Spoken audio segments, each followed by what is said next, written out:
bonjour, je me trouve actuellement à Auschwitz-Birkenau, le camp de concentration et d'extermination construit et utilisé par l'Allemagne nazie pour assurer son plan de destruction en fait, de la communauté juive et des prisonniers politiques en Pologne durant la Seconde Guerre mondiale. Alors comment a-t-il été possible que des milliers de personnes soient ainsi assassinées dans un camp de concentration sans que les personnes qui avaient la charge de cette mission ne refusent, ne disent non de participer à ce projet, à ce crime contre l'humanité. Alors, bien sûr, il y a un climat de haine, un climat de guerre, un climat de terreur qui peut expliquer en partie cela, mais c'est sans doute la psychologie qui peut nous permettre d'éclairer ce phénomène, ce crime de masse, et notamment un auteur, un chercheur célèbre, Stanley Milgram. Alors Stanley Milgram, c'est un chercheur américain qui, durant les années 60, a essayé de comprendre ce crime collectif et a mis au point une expérience célèbre sur la soumission à l'autorité. Cette expérience, vous la connaissez peut-être, elle est très simple, elle consistait en fait à faire venir des personnes au sein de l'université de Yale et à leur demander en fait de jouer le rôle d'un professeur et puis d'interroger un élève. Et cet élève, quand il répondait mal à une question, eh bien, ces personnes avaient le droit de lui asséner un choc électrique. Et ce choc électrique, il était graduel, c'est-à-dire qu'il devenait de plus en plus fort à mesure que l'élève se trompait et il pouvait aller jusqu'à la mort de l'élève.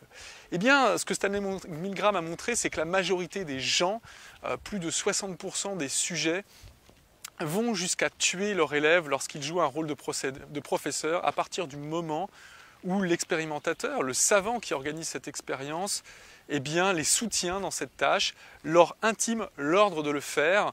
Et donc c'est cette institution universitaire qui va être écoutée par le sujet plutôt que ses valeurs profondes, plutôt que son respect de l'humanité.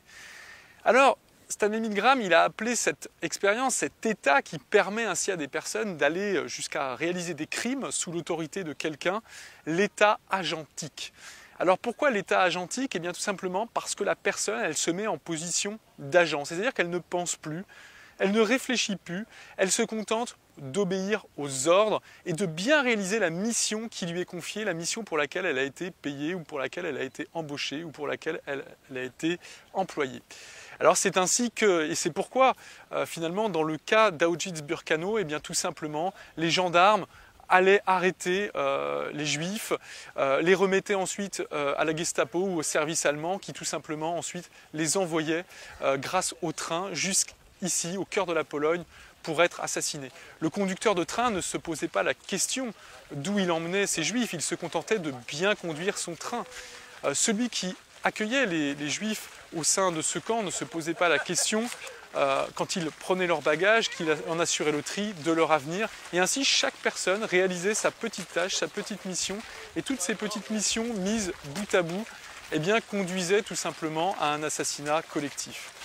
Alors, quel enseignement peut-on tirer de cette histoire? Quel enseignement peut-on tirer de cet état agentique? Eh bien, tout simplement que ce qui compte dans notre existence à tous, c'est de toujours s'intéresser au sens de ce que nous faisons.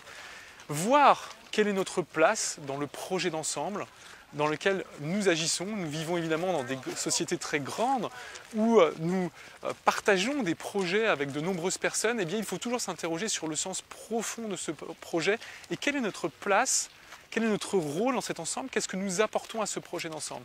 Le fait à chaque fois de pouvoir s'interroger sur le sens de ce projet d'ensemble, de vérifier qu'il correspond bien à nos valeurs, eh bien d'abord, cela va nous permettre tout simplement d'avancer dans la vie, d'avoir le courage de faire des efforts, de relever des défis, d'agir positivement quand c'est un projet positif qui vaut la chandelle, qui a de l'importance et qui a une vraie utilité sociale.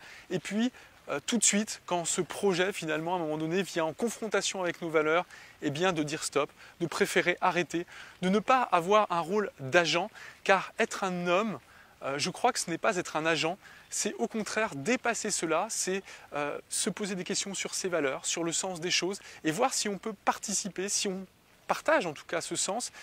Alors évidemment, à Auschwitz-Birkenau, c'est l'exemple extrême, c'est l'exemple le plus traumatisant, c'est l'exemple le plus traumatisant effectivement de l'histoire, mais en même temps, il est à l'image de beaucoup d'autres événements, de beaucoup d'autres projets auxquels nous pouvons participer à de plus petites échelles dans nos vies quotidiennes.